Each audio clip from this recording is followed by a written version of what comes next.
warahmatullahi wabarakatuh. Nama saya Parula Amanda dari 11 MIPA 1 akan menjelaskan cerita tentang peradaban di masa kejayaan Islam. 1. Waktu perkembangan peradaban Islam. 1. Periode klasik 250 sampai 1250. A. Fase ekspansi interagri 650 sampai dengan 1000. Di bawah kepemimpinan Khalifah mengalami perluasan pengaruh yang signifikan. B. Fase disintegrasi 1000 sampai dengan 1250 yang ditandai oleh perpecahan dan kemunduran politik umat Islam. 2.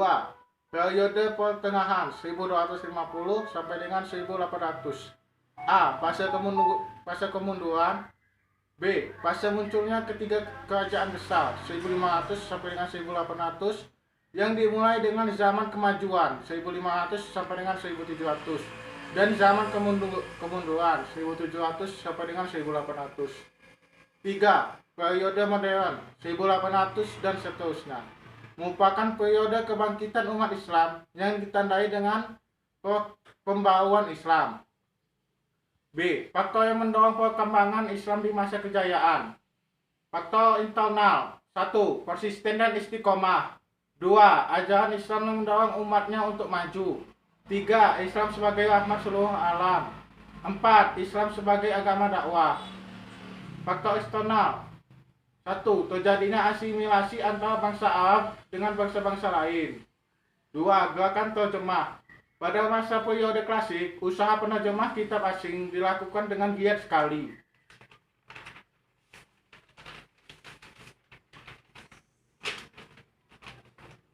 2. Menjelaskan perkembangan Islam pada masa kejayaan. 1. Kebijakan-kebijakan Khalifah. A. Melaksanakan ajaran Al-Quran secara maksimal. B. Melaksanakan hadis, di mana banyak hadis yang menyuruh kita untuk menuntut ilmu. C. Mengembangkan ilmu agama dengan berjihad dan ilmu pengetahuan umum dengan mempelajari filsafat Yunani.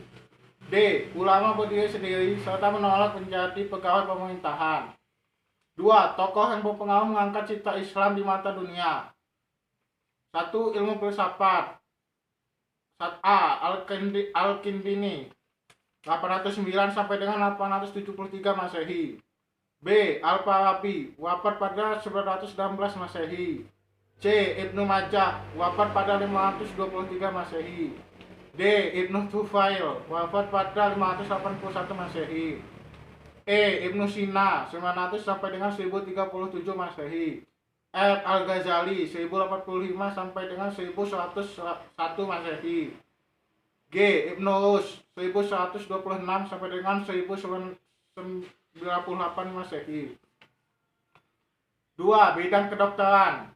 Jabir bin Hayyan wafat pada 778 Masehi. B. Huain bin Ishaq 400 sampai dengan 878. C. Habib bin Qura 836 sampai dengan 901. D. Al-Razi 809 sampai dengan 873. 3. Bidang matematika. Umar Al-Farukhan dan Al-Khwarizmi. 4. Bidang astronomi.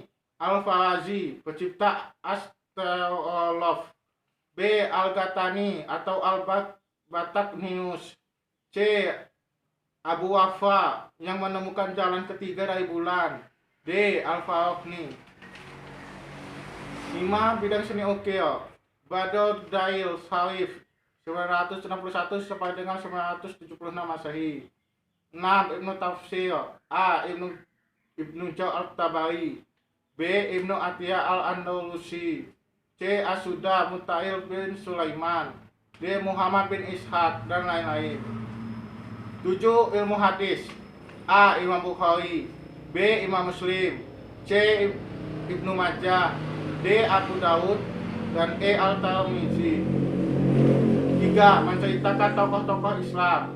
1. Tokoh Islam dalam bidang tauhid. Abu Hasan As-Sari adalah tokoh ilmuwan muslim di bidang tauhid. Beliau lahir di Baghdad pada 873 Masehi.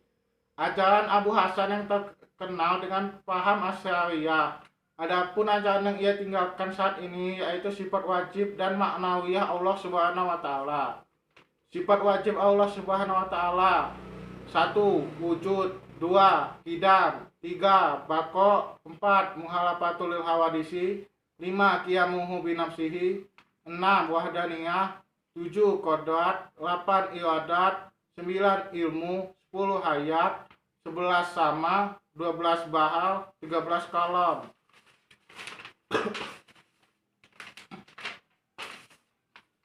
Ditambah 7 sifat maknawiyah Allah Subhanahu wa taala, yaitu 1. Qadrun, 2. Muidan, 3. Aliman, 4. Hayyan, 5. Sami'an, 6. Basiroh, 7. Mutahalimah. 2. Tokoh Islam dalam bidang fikih. Imam Hanafi, nama lengkapnya adalah An-Nu'mah bin Sabit, lahir di Kufah, Irak pada 700 Masehi. Ajaran fikihnya adalah selalu berpegang dalam Al-Quran dan hadis. Imam Maliki, nama lengkapnya Abu Abdillah Malik bin Anas. Beliau lahir di Madinah pada 716 Masehi. Imam Syafi'i, nama lengkapnya Muhammad ibnu Idris bin Abbas bin Utsman Asy-Syafi'i.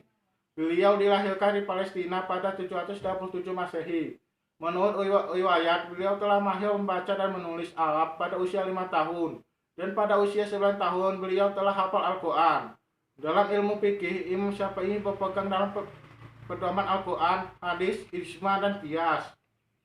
Imam Hambali, nama lengkapnya adalah Ahmad bin Hambal Asy-Syaibani, lahir di Baghdad pada 895 Masehi. Ajarannya dikenal dengan mazhab Hambali. 3. Tokoh Islam dalam bidang akhlak. A. Akhlak tasawuf klasik. 1. Tokoh Ibnu Athaillah As-Sakandari, nama lengkapnya Athaillah As-Sakandari. Karya Al-Hikam, kitab yang ditujukan untuk meningkatkan keadaan spiritual di kalangan murid-murid tasawuf. Pemikiran, penguasaannya akan hadis dan fikih membuat ajaran tasawuf memiliki landasan syariat yang kuat. 2. Tokoh Al-Mushibi, nama lengkapnya Abu Abdullah Haris Ibnu Hasad, tokoh Mu'tazilah dan membela nasionalisme Mu'tazilah. Karya Niyah lil Haqq Allah, mengenai praktek kehidupan spiritual. Pemikiran, memadukan filsafat dan teologi.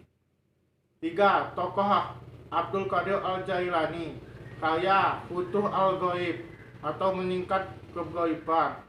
Pemikiran, mendirikan sebuah tarekat dengan namanya sendiri. Beliau juga disebut Qutb atau poros spiritual. B. Akhlak tasawuf modern. 1. Tokoh Al-Junaid Al-Baghdadi. Pemikiran, Al-Junaid menganggap tasawuf merupakan penyucian dalam perjuangan kejiwaan yang tiada habis-habisnya. 2. Tokoh Al-Qusairi An-Naisaburi, tokoh sufi yang hidup pada abad ke-5 Hijriah. Pemikiran, dapat menjadi petugas penarik pajak dan meringankan kesulitan masyarakat saat itu. 4. Menjelaskan hikmah yang dapat diambil dari perkembangan Islam pada masa kejayaan. Mempelajari Islam secara lebih mendalam hingga ke bidang keilmuan dan maknanya. Selain itu, umat Islam pada saat itu juga cukup terbuka dalam mempelajari ilmu-ilmu lainnya untuk mendukung pemahaman Islam secara menyeluruh dan mengembangkan ilmu seperti filsafat. Sekian yang dapat saya sampaikan. Terima kasih. Wassalamualaikum warahmatullahi wabarakatuh.